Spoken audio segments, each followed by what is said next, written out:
right, well, are you treating your partner like an emotional vending machine? Now, you may not even realize it, but having this type of expectation from a relationship could cause you both to crash and burn. Yeah, it's one of the topics our next guest is diving into during her podcast, Medicine, Marriage, and Money.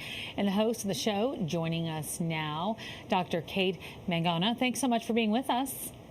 Thank you so much for having me. So let's go ahead and get your backstory first. A personal struggle at home during the pandemic led you to where you are today, helping other couples through your podcast and through counseling. So what was going on?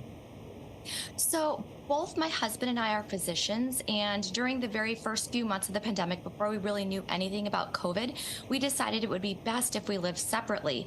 We didn't want to contaminate his patients. My husband treats pediatric cancer patients, so all immunocompromised. So, and I work in the hospital, so we didn't want to transfer COVID to one another. So we lived separately, and that was hard for the first few months, not touching each other, only seeing each other with masks on. It was lonely. It felt very isolating, as I'm sure a lot of other people felt during the pandemic. Oh, wow. Okay, so let's get right into this. Treating your partners like an emotional vending machine. What does that mean? A lot of us haven't even heard of that term. So it's when we go to our spouse and we expect them to make us feel better. Like we can just push a button and then out will pop happiness or joy or grateful or loved. And that's actually really detrimental because our spouse doesn't have the power to do that.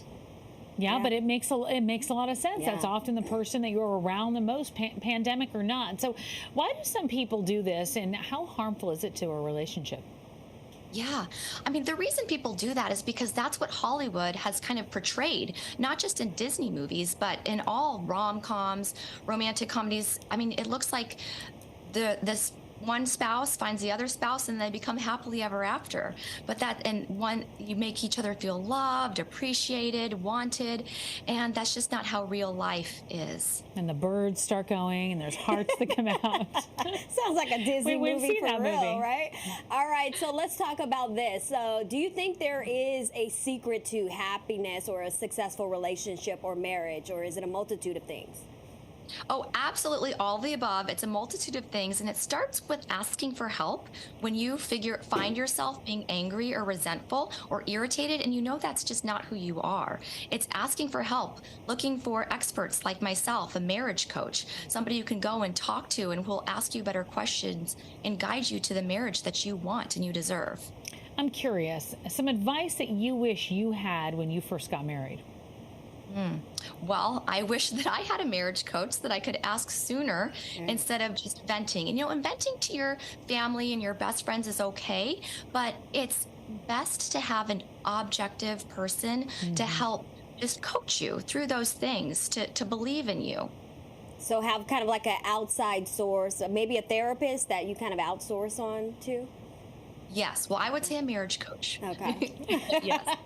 It's not all or none. Not all or none. It can be all of the above. You can have a therapist, a counselor, and a coach. All right. Well, Dr. Mangona, thank you so much for joining us today and sharing your tips as well as your personal story. Thank you so much for having me. Yeah, and for more information on the Medicine, Marriage, and Money podcast, or for relationship advice, visit her website. Follow Dr. Kate on Instagram. All right.